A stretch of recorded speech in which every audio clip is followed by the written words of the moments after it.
A partir de agora, Programa do Avesso. Programa do Avesso. O programa com outro lado da Som Maior.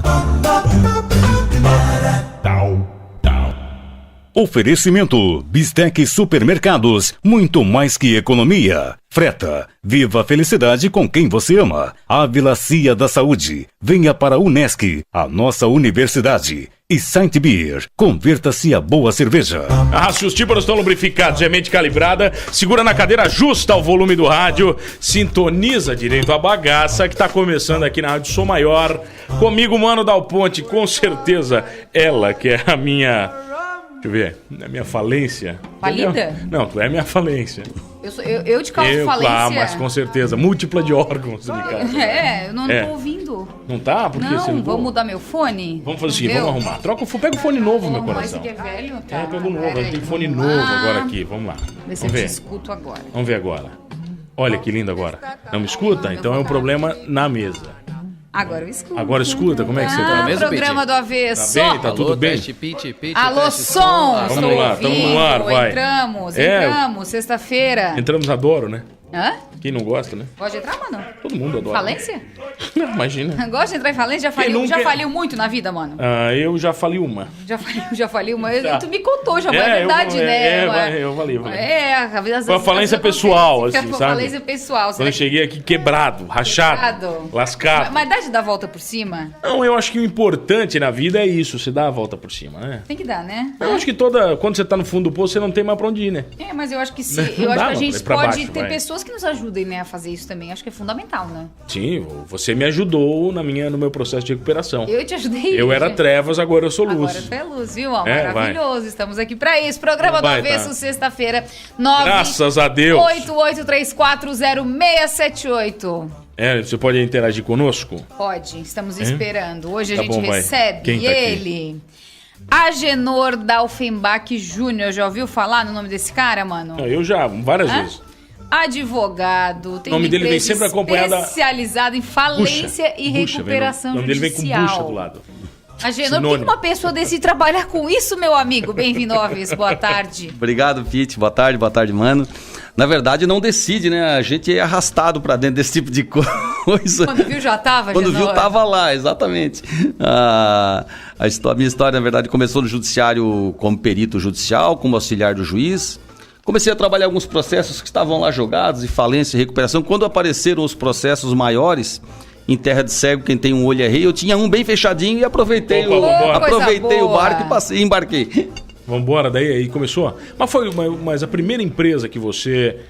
você não ajuda a empresa, né? Não é isso, não, você ajuda, não.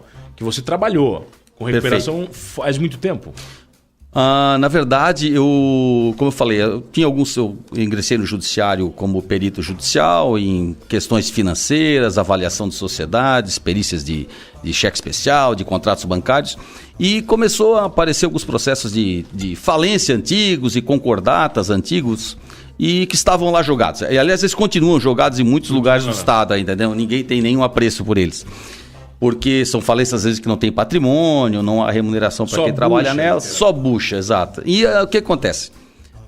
Eu comecei a trabalhar nesses processos e em 2005 houve a necessidade de uma troca do síndico da falência. Uma falência conhecida da cidade, que impactou muito na nossa região, que é da CBCA, Companhia Brasileira Carbonífera de Araranguá. Então eu assumi essa falência e em seguida veio outras falências na região, que foi a recuperação judicial e a seguida da falência da Deluca, da Vectra. E como eu falei, quem terra de cego, quem tem um olho é rei. Aí eu comecei a realmente me especializar nisso porque os serviços vieram. E em 2005 nós tivemos uma reforma na legislação, tivemos uma nova lei de falências que foi totalmente modificada e ela previa a formação de pessoa jurídica especializada. Eu, então, já era formado em administração de empresas, tive a sorte de casar com a Cibele, que é contadora, então economizei uma faculdade. Jesus amado. Eu acho, que família, cara. Um advogado, administrador, casado com uma tudo contadora. Conectado. Ele vê o dia que o filho for pedir R$1. Leva uma lição de moral que ele nunca mais pede dinheiro. Exatamente. É assim ainda. Nossa senhora. Tá dando certo, né? Me dá R$1. Não, te dá não. Eu te empresto e vamos fazer análise dos juros agora. Exatamente. Que você vai ter que pagar o pai. Vale a pena você levar meu R$1 hoje. Ainda é assim. Eu tenho uma filha já administradora e um que está fazendo agronomia. Sabe o que eu desejo pra tua família? Um jornalista.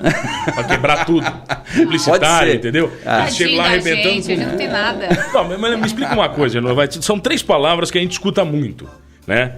Falência, recuperação judicial e concordata.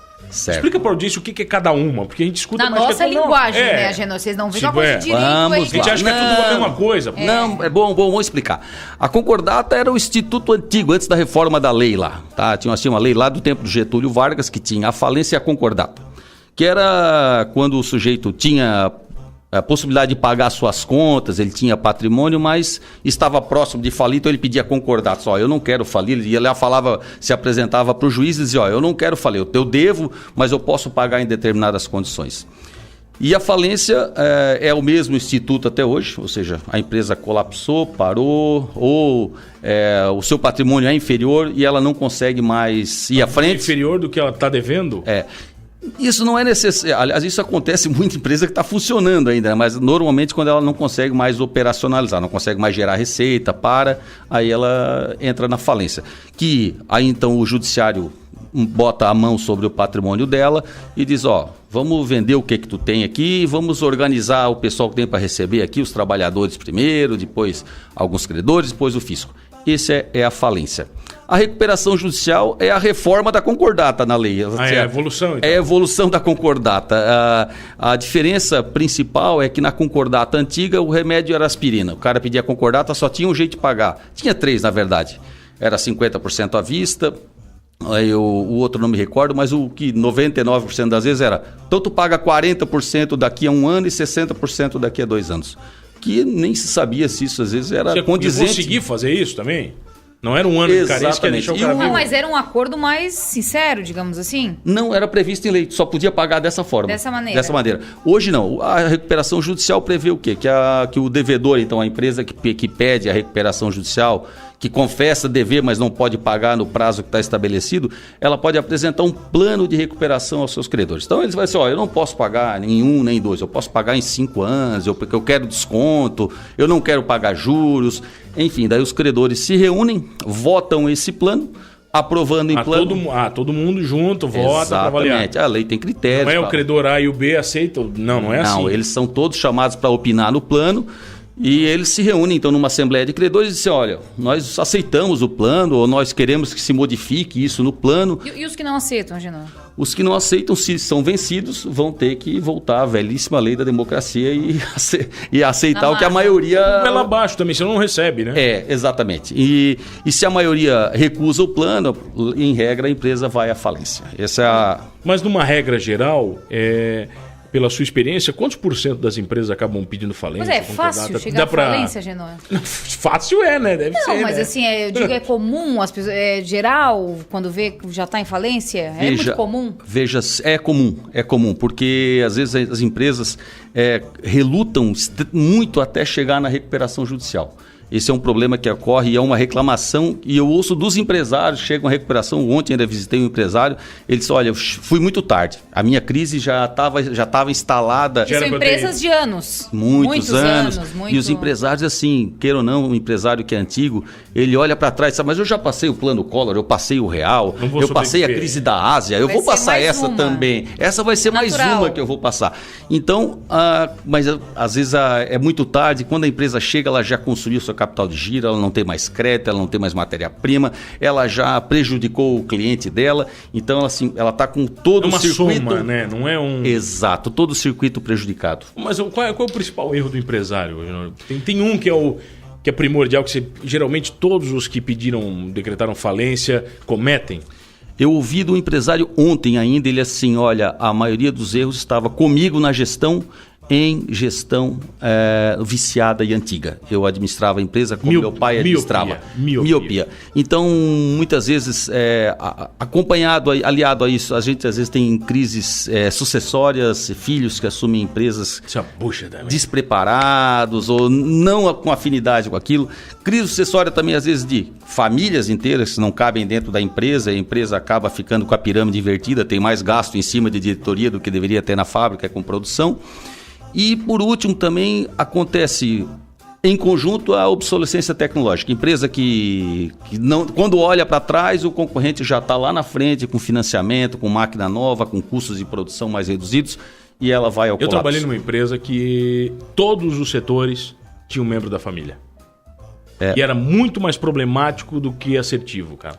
Que tinha briga de família, coisa idiota, mas tava brabo com o outro. Não tem, Agenor? Empresas familiares redondinhas? Tem, ou é tem bem exceções. Difícil? São poucas, mas elas, a grande maioria não conseguem não conseguem. Uma vez eu fui numa palestra e eu ouvi uma coisa interessante, assim, com dificuldade tu já lida com um sócio, que em teoria tu escolhe, mas o irmão tu não escolhe, o sobrinho tu não escolhe, o neto tu não escolhe, e eles... Muita gente envolvida daí, né? E aí começam a se preocupar mais com as disputas pessoais do que com a empresa, e quando um olho para trás, o concorrente já passou, o chinês já engoliu.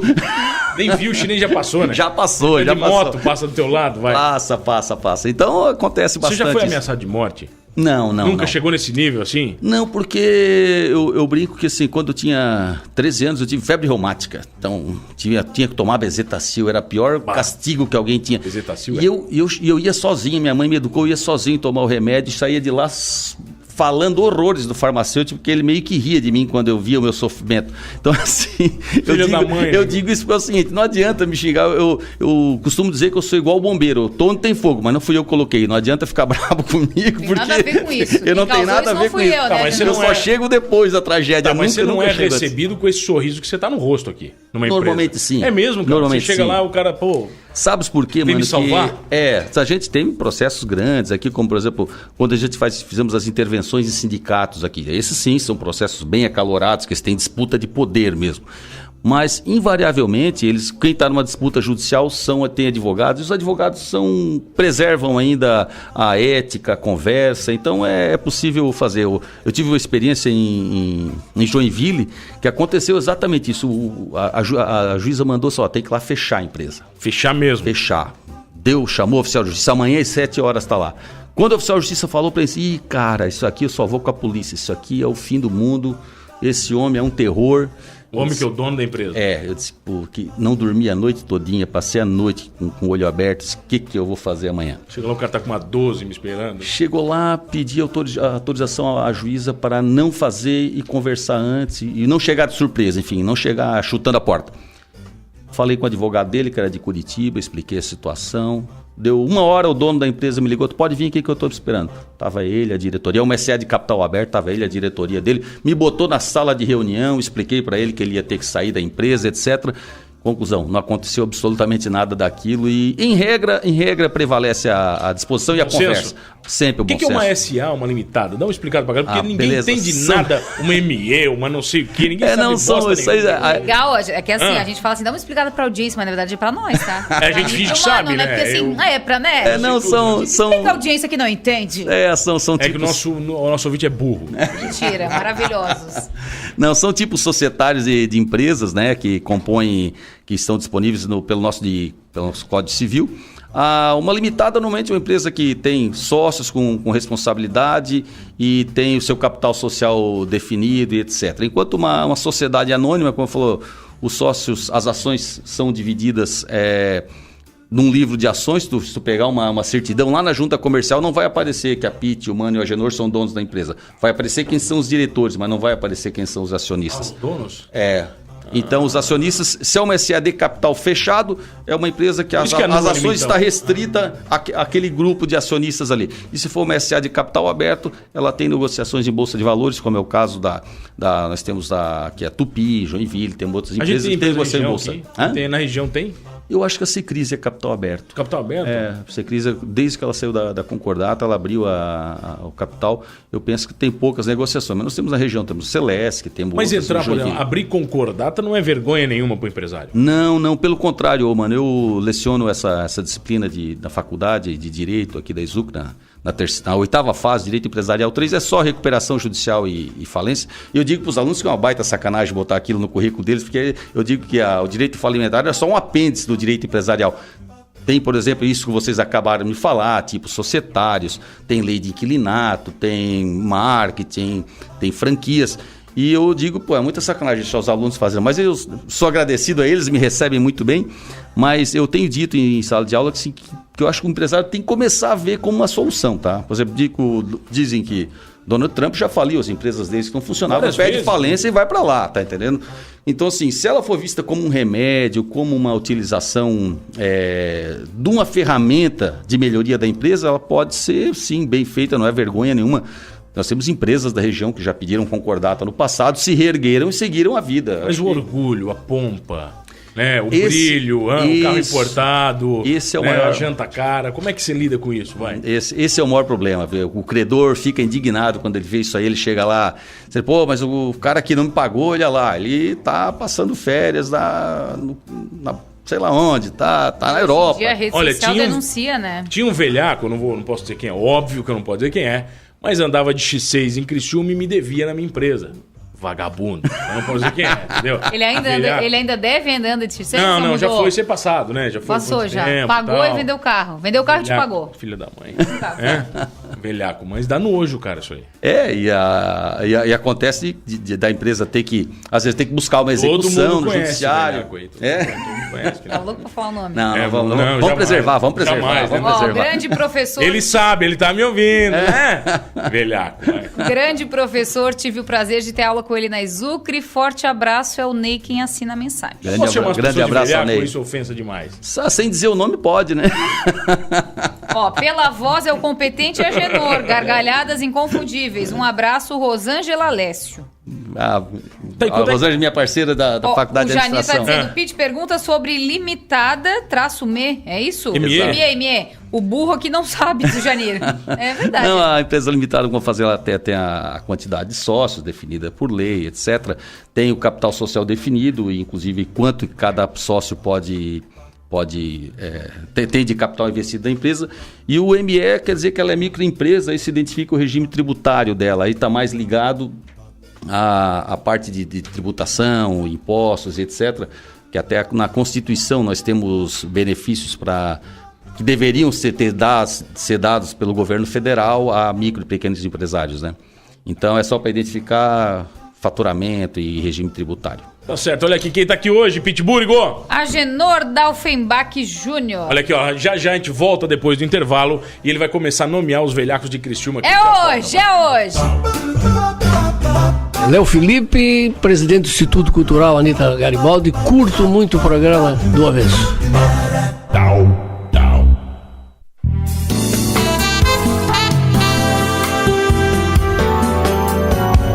Som Maior. No programa do Avesso, 1h19. Uma imagem vale mais do que 1000 palavras. Clean Imagem, a gente não esquece jamais. Clean Imagem, presente sempre na sua vida. Clean Imagem, a gente faz com dedicação.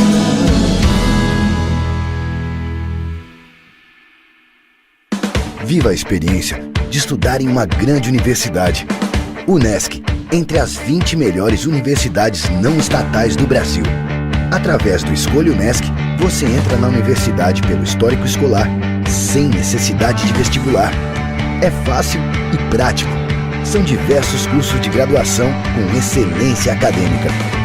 Venha para o Unesc, a nossa universidade. Para informações, acesse unesc.net.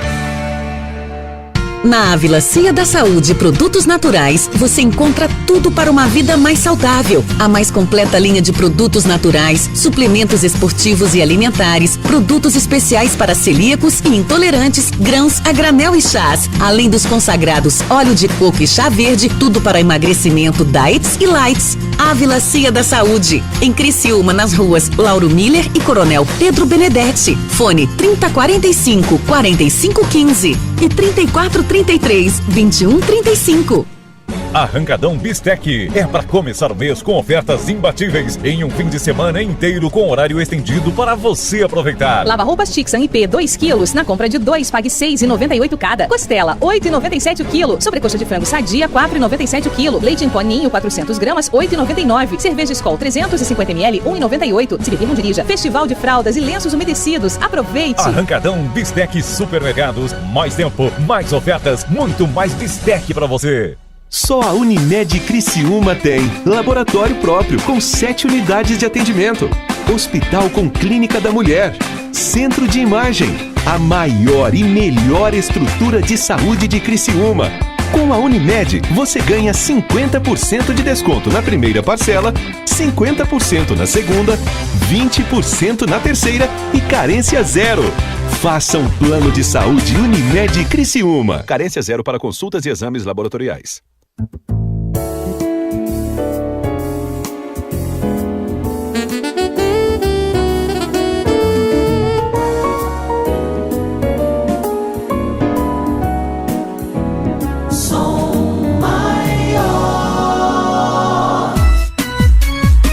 Programa do Avesso.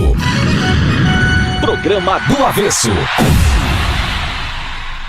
Oferecimento: Bistec Supermercados, Freta, Ávila Cia da Saúde, Unesc e Saint Beer. Voltamos, Pitburigo. Voltamos aqui no programa do Avesso, em recuperação judicial. Em processo, né? Estamos em Você que tá quebrado, entendeu? Tá ouvindo o Avesso, desesperado, entendeu? Não sabe o que fazer. A gente vai dizer uma coisa pra ti, vai ficar muito pior. Vai piorar. Tá bom? Vai piorar. Agenor Dalfenbach Júnior. A gente pode dizer que o cara fala porque é incompetente, Agenor? Não, nem sempre. Não nem é? Sempre. Não, é uma máxima muito perigosa? É, muito perigosa. Porque pode acontecer, a gente já teve aqui na região, eu falei ali da crise da Ásia no final dos anos 90, por exemplo, quem tinha dólar, o dólar saiu de R$1 para 4, quer dizer, o sujeito que importava matéria-prima, viu a dívida dele multiplicar por 4 da noite para o dia. Então, há fatores externos também que levam uma empresa a ter dificuldade financeira, não é só a incompetência. Mas geralmente o que faz a empresa chegar neste ponto? Porque muita gente deve julgar, né? Nossa, mas não viu que isso ia acontecer? Deixou chegar nesse ponto? Estratégias mal feitas. Já vi empresas que fabricavam um produto A e contrataram... e tinha um histórico, tinha um mercado com aquilo e contratavam, às vezes, consultores que diziam que ela tinha que fabricar B. Enfim, quando olhava para trás, perdeu o mercado. Perdeu o mercado do A... Fazia bem. E não conseguiu pegar o B e ficou na estrada. A ostentação também leva à falência? Leva. Pessoal. A ostentação empresarial, às vezes não é nem pessoal só, né, cara? Também, a empresa, tudo muito caro, muito pomposo. Perfeito. A gente vê muito disso, às vezes empresas já entrei em empresas que a gente ficou admirado como é que... Da beleza, arquitetura, grandes. E também já vi empresas bem-sucedidas, totalmente franciscanas dentro das suas estruturas administrativas. A gente conhece algumas, a gente não vai citar, mas, por exemplo, você vai em empresa aqui que fatura mais de R$1 bilhão por ano, que as divisórias têm 40 anos, são aquelas mais simples de MDF, entendeu? E aquelas mesinhas simples e, é isso aí, cara. Dizem que o Warren Buffett está sentado na mesma mesa, na mesma cadeira e é o maior investidor do mundo desde que ele saiu da faculdade. No mesmo escritório, não tem secretária, ainda tem que apertar o botãozinho do interfone e ele abre a porta lá embaixo. É um negócio meio surreal, assim. E tem muito disso também, né? Essa pessoa parte para a ostentação, seja financeira ou seja pessoal, qual o seu processo?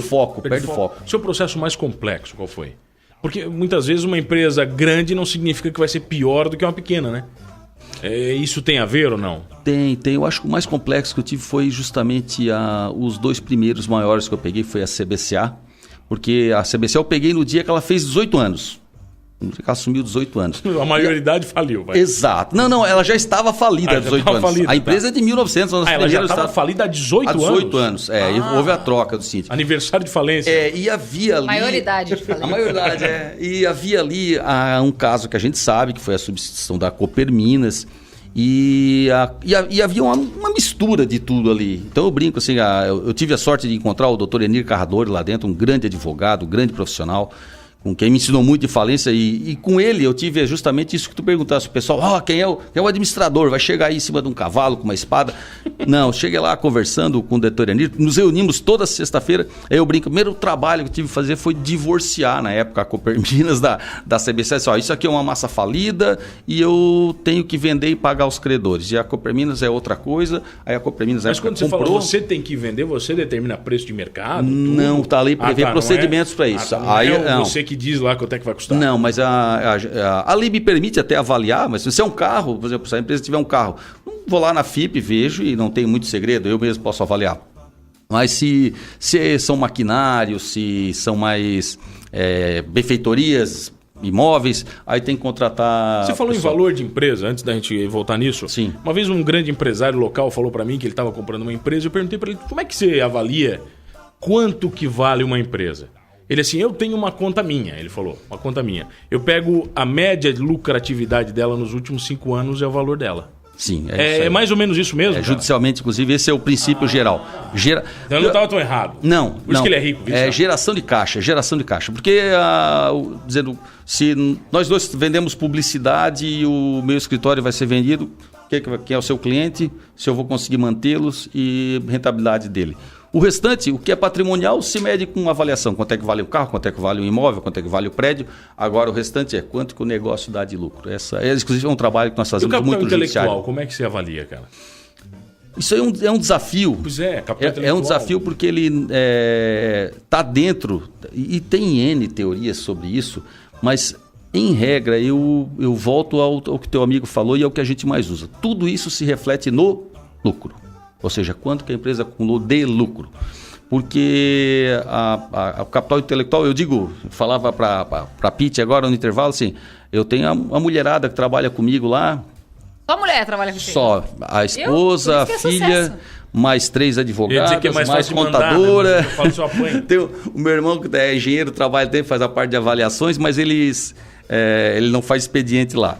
Mas o que se fala disso? É capital intelectual, como é que tu forma isso. Inclusive, a discussão não é só como é que tu forma e aumenta e como se retém ele, né? Porque é um desafio grande. Agora, para mim, mano, o capital intelectual está refletido no lucro. Para mim, é no lucro. Como é que a empresa vai sair no final, o resultado no final do ano e quanto que sobrou no bolso do empresário.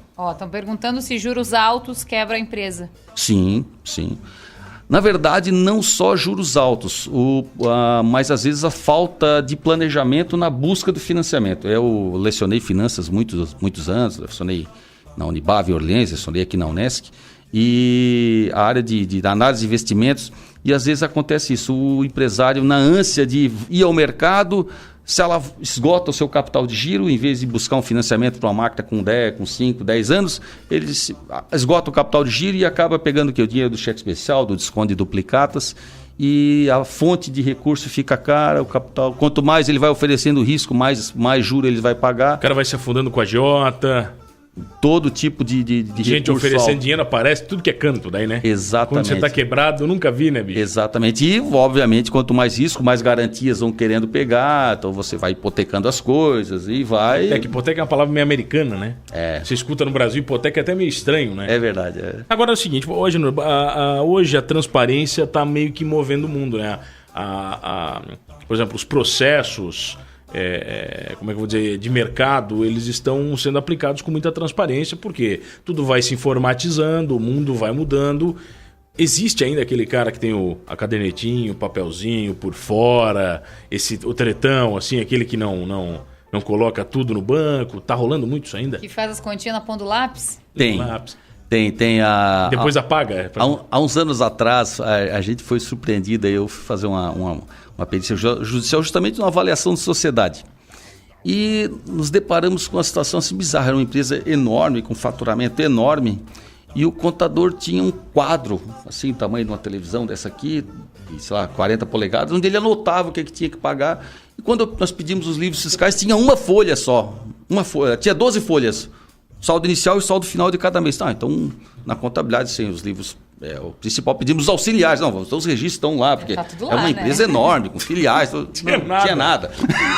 Nada. Tem um quadro, se quiser. Só o quadro. E o quadro era assim, era com aqueles post-it. Um monte já estava descolando também. Se eu voltasse outra semana, já não estava tudo ali. Então, se uma faxineira desse uma passada acabou por lá, a empresa. Meu Deus! Ela não faliu, mas assim, gerou uma série de dificuldades no trabalho que tinha que se fazer.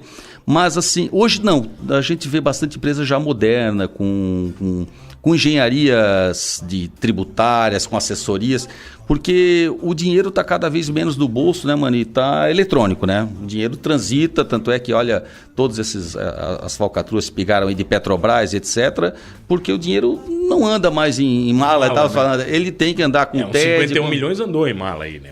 Mas levou tempo para guardar, não foi numa mala só, veja que aquela mala que o outro pega, tinha só 500 lá, não tinha... Não era 50 Não era 50 milhões. Você falou em tributo, cara, o tributo ainda é um empecilho para as empresas crescerem no Brasil?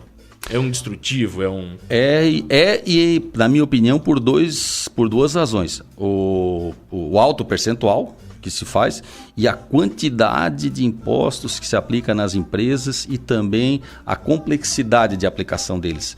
Porque, por exemplo, a gente tem aí, tem um amigo que trabalha com importados e simplesmente se ele trouxer um produto que é importado, que vem por Santos, para passar pelo Paraná, ele tem uma tributação de ICMS, para entrar em Santa Catarina tem outra, ele tem que pagar antecipado, os caras arbitram o valor de venda e tributam sobre aquilo, e ele tem que depositar antes de sair do porto tudo isso. Então, assim, tu imagina o sujeito tem que pagar antes com o preço que eles acham que tu vai vender e receber, para depois botar ele no teu estoque. Então, e é uma empresa pequena, tá? Ele deve ter aí, embora ele tenha acho que umas 3 lojas, ele deve ter, sei lá, vou chutar, 15 funcionários. E tem que ter uma estrutura de consultoria tributária. Me contou uma história, não sei se chegaste a ver, que é uma máquina holandesa que faz lajota. Aquela que faz lajota, faz uma estrada inteira, não sei se chegaste a ver isso. Não conheço. É uma máquina gigantesca da Holanda e ela constrói uma estrada inteira. Você vai botando as lajotas em cima, ela vai montando a lajota e ela vai correndo sobre uma esteira. Negócio maravilhoso. E esse meu amigo falou que eles foram, o pessoal de Florianópolis, da Associação Comercial, foram comprar uma máquina dessa na Holanda. E aí os holandeses perguntaram qual era o valor que iriam vender no Brasil. Sei lá, ela custava, não me lembro do valor, mas custava 100 mil euros e no Brasil ela teria que ser vendida por 2,5 milhões de reais. E o holandês falou que não ia vender a máquina para eles, porque eles estariam destruindo o conceito da máquina e era corrupção aquilo. Eles tiveram que levar contadores brasileiros para a Holanda para explicar para os holandeses as tributações e as leis para gerar o lucro que daria e que o valor da máquina teria que ser aquele. E eles não entendiam, cara. Nós temos empresários aqui da região, como vocês conhecem bem, por exemplo, o Frank Robot, que é ligado a empresas que tem capital israelense, tá? Ele às vezes, quando ele fala essas coisas, olha... Frank tem que vir aqui no avesso, eu já convidei ele. Vai explicar, não é fácil explicar para os caras lá de fora como é que roda a máquina aqui dentro, principalmente do ponto de vista tributário, o trabalhista também, encargos trabalhistas, etc., as dificuldades de demissão. Agora a gente está numa fase de experimentação aí dessa reforma trabalhista ainda, mas é difícil, sim, é difícil porque às vezes o empresário, um dos motivos também que a empresa às vezes vem a ter dificuldade é que ela não nota quanto ela cresce. O empresário vai tendo negócio, ele às vezes reconhece o nicho, ele tem capacidade e protagoniza aquilo que a gente chama de empresa rojão de vara, como eu falei. Ela sobe correndo e explode lá em cima. O cara vai bem, acabou. Ninguém sabe no dia que foi parar, tava na festa, tava na coluna social e some. Porque às vezes empresas sobem rapidamente, não se estruturam, não delegam, não conseguem fazer uma gestão profissionalizada. Então, isso aí também é uma das razões. Mas quando o cara ganha dinheiro muito rápido, isso você fala? Ou não é necessariamente quando ele cresce, ele precisa aumentar a empresa, e a empresa aumenta e ele não aumenta a questão de controles mesmo. Então, sei lá, começa a ver desvios, ou ele começa a botar produtos que ele não controla mais o custo. Então, por exemplo, as empresas que entram em recuperação hoje, as primeiras coisas que ocorrem é vir empresas de consultoria. E eles entram lá e olham, olha, vamos ver esses produtos que vocês têm aqui, margem de lucro de cada um. E às vezes eles olham, metade dos produtos não estavam mais dando lucro. E o cara não sabe. E o cara não sabe, porque ele está preocupado, às vezes, com a vaquinha leiteira do negócio dele lá, e ele botou um produto um dia, botou outro. Quando parou para ver, a empresa estava afundando com aqueles produtos Uma piores. História dessa, por exemplo, na biografia do Jobs, da Apple, ele conta que quando ele volta para a Apple tinha 50 produtos em linha, impressora, videogame, bababá. Ele jogou tudo fora e ele falou assim, nós vamos produzir um computador com 2 versões. A boa e é muito boa. A gente vai vender... justamente, ele falou isso. Nós vamos vender excelência e é isso que nós vamos vender. Porque você não sabe mais o que você está vendendo. Ele não sabia mais do que era empresa. A empresa não tinha mais identidade, né? Perfeito, e acontece muito isso. Então, as empresas se iniciam com os processos de recuperação judicial com consultorias que às vezes vêm mostrar o óbvio. Tem muitas piadas de consultores que eles entram na empresa. Muitas piadas de consultores que vão lá e mostram o óbvio, né? Que é dentro do negócio do dono e ele não percebia o que estava acontecendo debaixo do nariz dele. Eu fui uma vez na empresa que eu trabalhava de pneus, eu tive uma experiência com 8 meses com um consultor. Não vou generalizar, mas foi uma experiência negativa. O cara ficou 8 meses encebando. Né? Quando eu peguei os manuais, que ele dizia que eram extremamente complexos, eles tinham 10 páginas. Eu li assim, tá, mas é isso aqui? O cara ficou 8 meses encebando para tirar dinheiro da empresa. Falta de conhecimento. Eu tive uma experiência com uma aluna minha em Orleans, que ela trabalhava numa empresa lá, fazia faculdade de administração, mas era voltada à área de recursos humanos. Embora eu lecionasse finanças, ela gostava, era boa aluna, mas enfim, o destino, um dia ela já formada, apareceu lá na faculdade atrás de mim, eu lecionando. Aconteceu uma coisa, professor, me ajudasse, queria que me ajudasse, é comum, isso, precisa de me ajuda, o que é? Não, estou trabalhando numa empresa em Braço do Norte agora, e havia 2 consultores de São Paulo lá. Bacana, os caras de terno. Daí ela, quando olhou os relatórios dos caras, ela assim, mas isso aqui o professor fazia na minha sala de aula com Excel, não precisava nem toda essa complexidade aqui. Mostrei para eles e inclusive simulei alguns casos lá, professor. Meu diretor chamou ontem lá, eu tô apavorada, demitiu os caras e me botou para gerente financeira. Aí sim, hein? Aí sim, ó. O nome é pomposo, né? Nossa, tem consultores de São Paulo. Ela é coisa grande, né? Nossa, parece que assim vai agora decola. Eu, com muito prazer, auxiliei ela quase uns 2 meses, ela formando os relatórios. E eu digo também, Mano e Pete, assim, quando os caras chegam na empresa, isso aí, mano, que tu falou, tem relatórios. Não esqueçam do feijão com arroz. Básico. Não esqueçam o que Beto Barata falou aqui anteontem. Pezinho no chão, olhem para frente, tenham coragem para empreender, tenham. Mas pé no chão, olha o orçamento, olha o custo da fábrica. Muito segredo, senta no final do mês, passa a régua lá. Dá uma olhada. Pronto. Eu, uma vez visitando um diretor de uma empresa aqui, e chegou o dono dela, que já estava afastado, tá com 80 e tantos anos, e disse, o que tu achou da reunião de ontem? Ele disse, gostei, o que tu achou do projeto? Falando pro diretor que estava comigo. Aí o cara, não, achei, quem que fez aquelas contas? Ele assim, senhor, isso aí é o pessoal da informática aí que faz. Tu vê isso aí pra mim, porque assim, no meu tempo, quem fazia a conta do dinheiro era eu. Então, assim, era o pessoal da informática. Não era o pessoal da informática. Tu vai lá e confere isso aí tudo. Então tem muito disso. O pessoal às vezes está preocupado com a pompa, preocupado com a imagem só, e está esquecendo de fazer a continha no fim do mês. Uma vez eu cheguei estava numa empresa, na época que eu trabalhava com publicidade, nós tínhamos feito um catálogo de moda para uma empresa tradicional da região, e só que o filho que tinha me contratado, o pai era um consultor só. Só o consultor e tal, ia lá dar um espetáculo. E um dia nós estávamos apresentando o catálogo, o material, e ele entrou na sala. O pai, eu, claro, né? Em respeito à história, ele é o fundador. Cumprimentei, começamos a conversar, eu perguntei, o que o senhor achou do material? Aí o filho assim... Pergunta isso. Começasse pelo lado errado. Aí ele olhou assim, ele bem assim, filho, posso te falar uma coisa? Eu sempre vendi a minha vida inteira sem ter essas frescuras que tu tá me apresentando. E eu acho que isso é tudo uma besteira. Mas isso é uma miopia meio antiga, né? É um exemplo que você falou, não é? Exato. Funcionava, o mundo muda, né, cara? Não, e realmente era um planejamento complexo, com planilhas, assim, eu não tiro a razão dele, mas também não tiro da empresa, obviamente, que é uma empresa grande, se organizar pelo meio mais rápido, né? Então agora, olha aqui, ó, na volta do intervalo, o nosso convidado, o Agenor Offenbach, vai ensinar como você ter lucro. Ele vai dar 5 dicas para qualquer empresa ter lucro. Não sei o que parece que a vida do Agenor é tão assim certinha, né? Tu não tem dívida, né, Agenor? Tem? Eu já tive muitos mais, hoje tem menos, tenho menos. Não, eu tenho dívidas, elas estão controladas, estão dentro do orçamento. Mas tens um carnê, aquele carnezinho maravilhoso, que não acaba nunca. Todo mundo tem o carnê. Mário Pereira de Morro da Fumaça, gaúcho dos 4 costados, programa do avesso, mas que tal, tchê? Tal.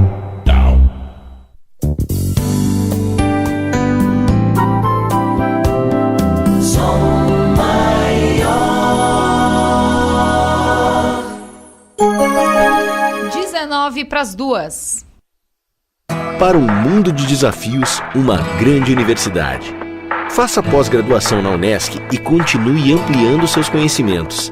Escolha um dos programas de pós-graduação da principal universidade do sul catarinense. São mais de 40 opções nas áreas de gestão, direito, educação, saúde, engenharias e tecnologias. Venha para a Unesc, a nossa universidade. Para informações sobre matrículas e descontos, acesse unesc.net. Embarquem logo esses animais! O dilúvio está para começar! Deixa eu conferir. Macacos, porcos, cabras, caixa de Saint Beer. Caixa de Saint Beer? Mas quem foi que... Ô, Noé, imagina a gente boiando nessa arca por vários dias sem nada pra fazer. Sem Saint Beer? Não dá, né? Converta-se a boa cerveja. Converta-se a Saint Beer. Beba com moderação. Na Ávila Cia da Saúde Produtos Naturais, você encontra tudo para uma vida mais saudável. A mais completa linha de produtos naturais, suplementos esportivos e alimentares, produtos especiais para celíacos e intolerantes, grãos a granel e chás, além dos consagrados óleo de coco e chá verde, tudo para emagrecimento, diets e lights. Ávila Cia da Saúde, em Criciúma, nas ruas Lauro Miller e Coronel Pedro Benedetti. Fone 3045-4515 e 3433-2135. Arrancadão Bistec é para começar o mês com ofertas imbatíveis em um fim de semana inteiro com horário estendido para você aproveitar. Lava-roupas Tixan IP 2 quilos, na compra de 2, pague 6,98 cada. Costela, 8,97 o quilo. Sobrecoxa de frango sadia, 4,97 o quilo. Leite em pó Ninho, 400 gramas, 8,99. Cerveja Skol 350 ml, 1,98. Se beber, não dirija. Festival de fraldas e lenços umedecidos. Aproveite! Arrancadão Bistec Supermercados. Mais tempo, mais ofertas, muito mais Bistec para você. É mega liquidação na Casa Imperial. Toda loja com até 60% de desconto à vista. Para os homens, bermudas, camisas polo, camisetas, calças e camisas. É imperdível. Camisetas a partir de R$ 18,80 à vista. E camisas polo lisas por R$ 24,90 à vista. Na moda feminina, peças de excelentes marcas com 20% a 60% de desconto à vista. Ou em 8 vezes no cartão. Preços incríveis em blusas, vestidos, bermudas e saias. Casa Imperial. Praça Nereu Ramos, centro de Criciúma.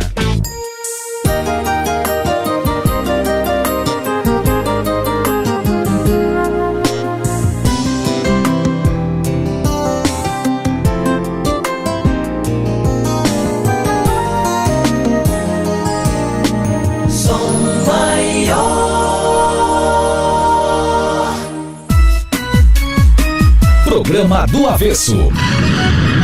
Programa do Avesso. Oferecimento: Bistec Supermercados, Freta, Ávila Cia da Saúde, Unesc e Saint Beer.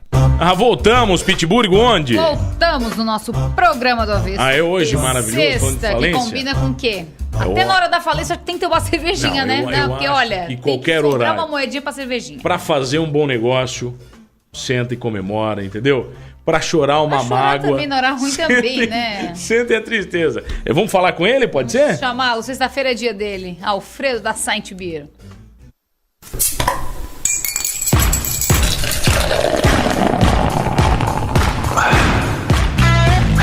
Cerveja do Avesso.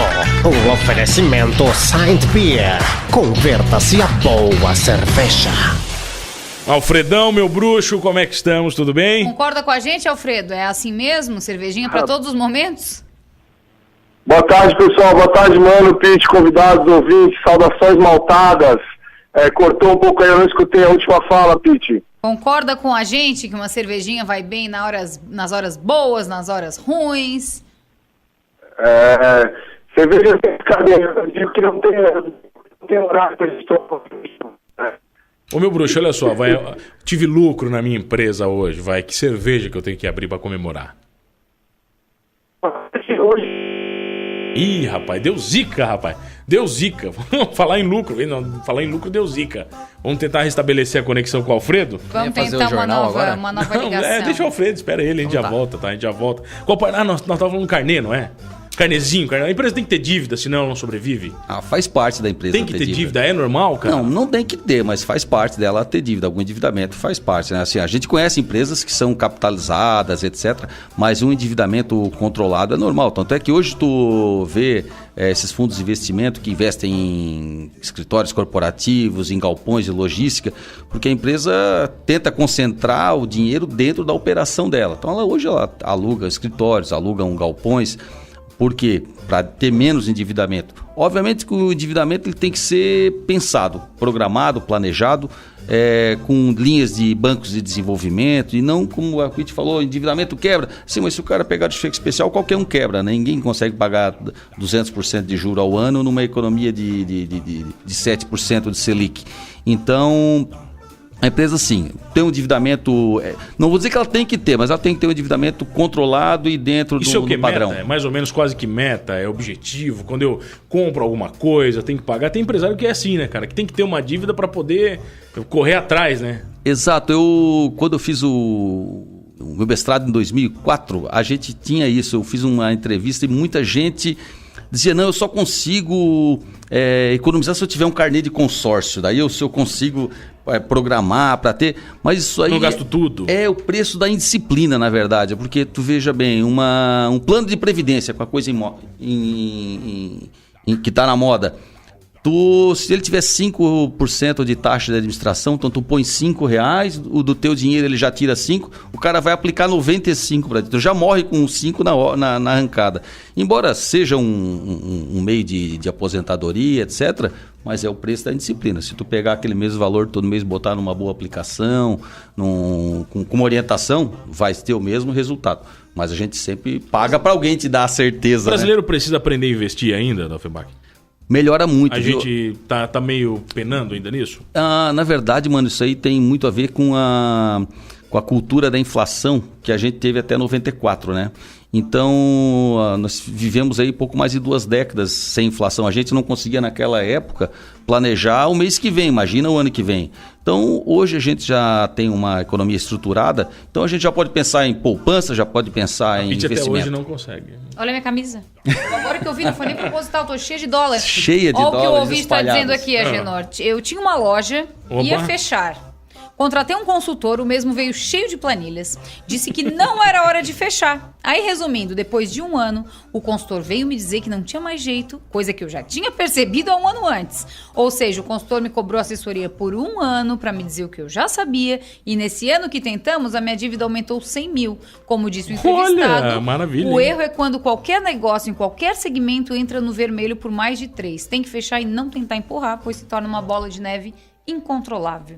Tem alguma regra isso aí mesmo? Não. Você está 6 meses com dívida, não vai voltar? Não há uma regra, mas há uma condição que a gente não pode deixar de respeitar, é que quem conhece o negócio é o dono. Essa é a verdade. Um consultor pode te ajudar a pôr nos eixos aí, sei lá, negociar alguns contratos, dívidas de banco e etc. Porque às vezes não são da afinidade, né? Mas quem conhece o negócio, o cara tem, sei lá, um pet shop, o cara tem um comércio, é ele que conhece, às vezes ele se criou naquilo, ele está 10, 15, 20 anos com aquilo. Não é o consultor que saiu da faculdade ontem, com todo respeito, eu também me formei já um pouco mais velho em administração, depois em direito, mas não é aquela pessoa, às vezes, que chega que vai te dar o norte do feeling do negócio. Agora, obviamente, aconselhamentos valem a pena, como toda a profissão, Mas não é a regra, não é só o consultor que entende do teu negócio. Ó, o Agenor tá aqui com a gente, o Alfredo tá na linha. Vamos ver se ele tá nos escutando agora. Alô, Alfredo? Oi. Agora sim, hein, meu velho? Agora sim, hein? Que beleza, hein? Que beleza. Não dá pra fazer conta na fábrica, né? Tem que fazer essa dívida aí, mas não dá pra fazer conta no boteco, né? Porque senão é um...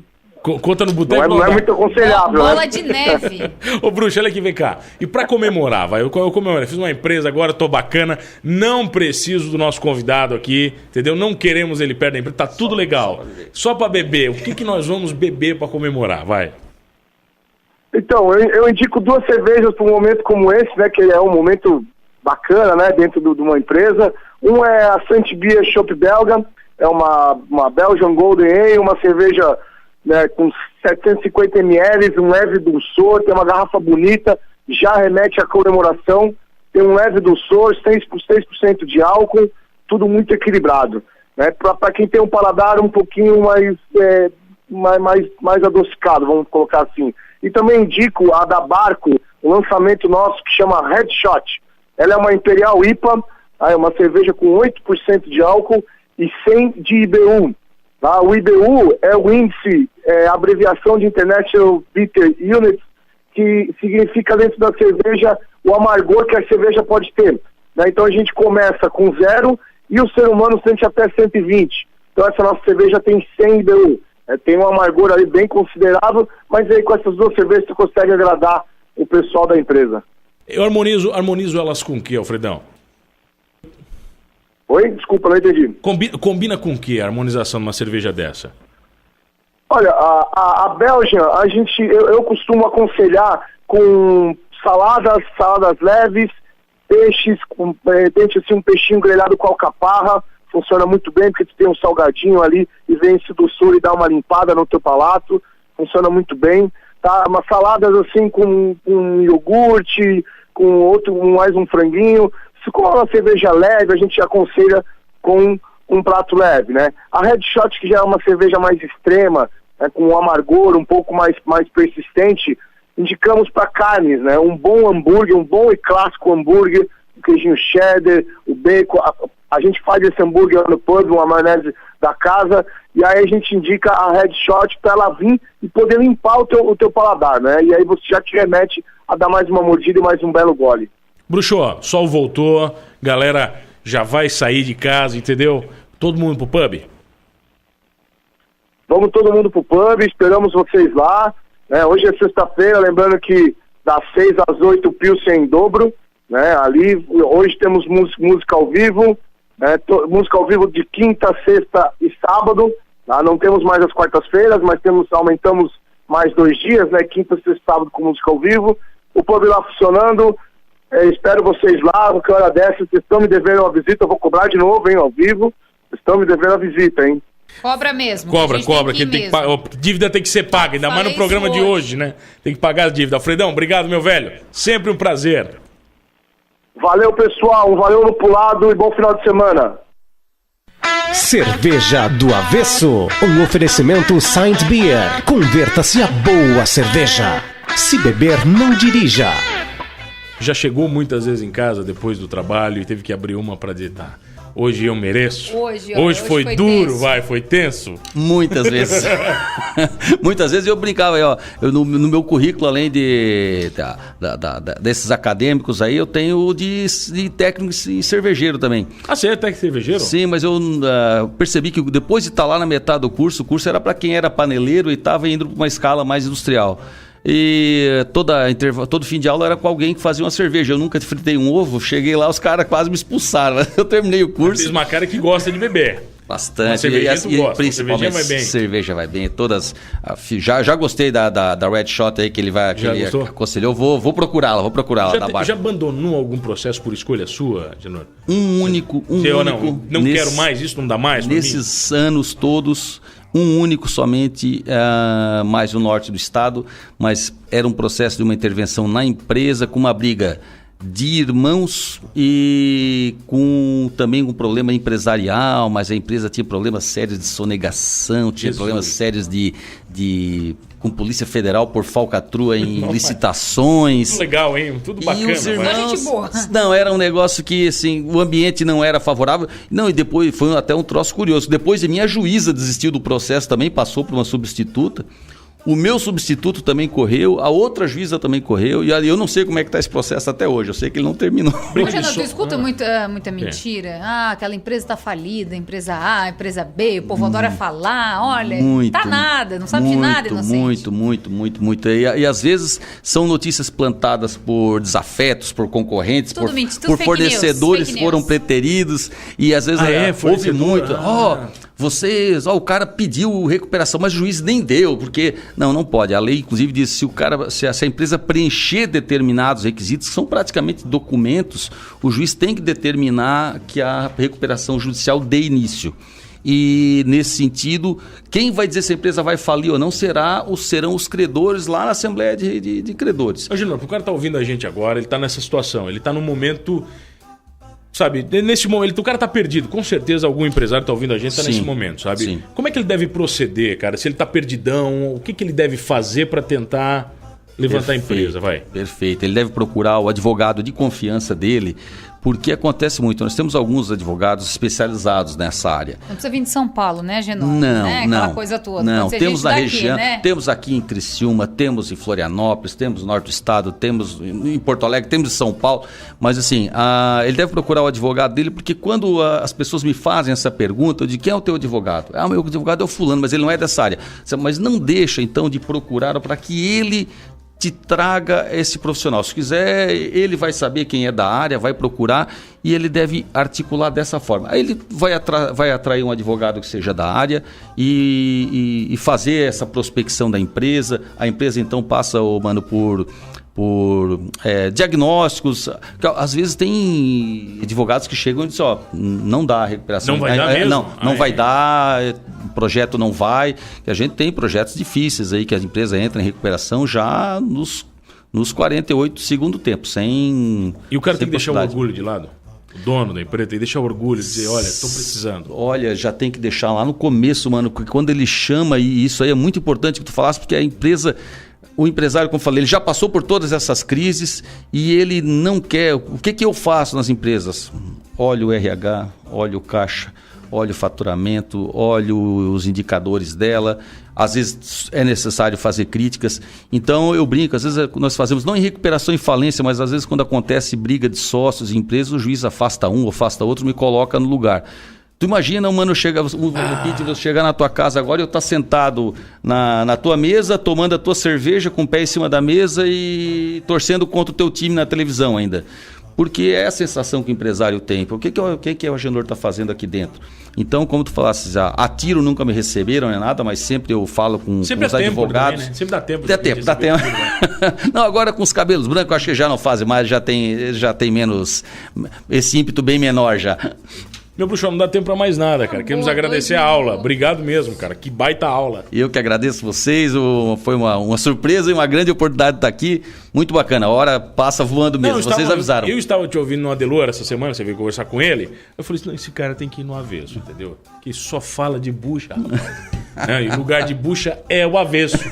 Fechou? Foi bem mais tranquilo, né, Genor? Muito, um monte de tranquilo. causa cabeluda que muito pegou, obrigado. Né? Se a gente entrar em processo de recuperação, você acha fácil ajudar eu e a Pete?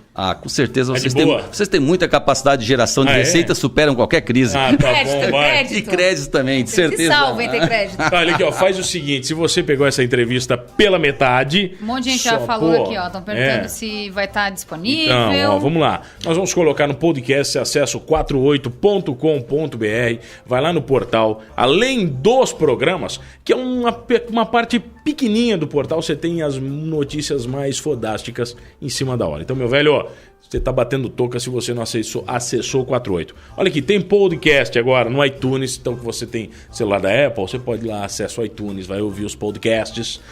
No Facebook da Som Maior, no Facebook do Programa do Avesso, no do Mano, no da Pete. E não tem como não achar, tá bom? Tá no YouTube também, você vai achar essa entrevista em tudo que é canto. Fechou, Pitoca? Acabou. Vamos falir uma empresinha hoje aí, tu? Vamos, meu rojão de vara. É assim, né, Genor? Essa empresa Rojão de Vara. Rojão de vara. Mano, tô... Sou Marlos Meleque, um dos que ajudou a escrever a lei trabalhista brasileira e autor do livro Trabalhista, o que mudou. Tô com vocês aqui na Som Maior, no programa do Avesso.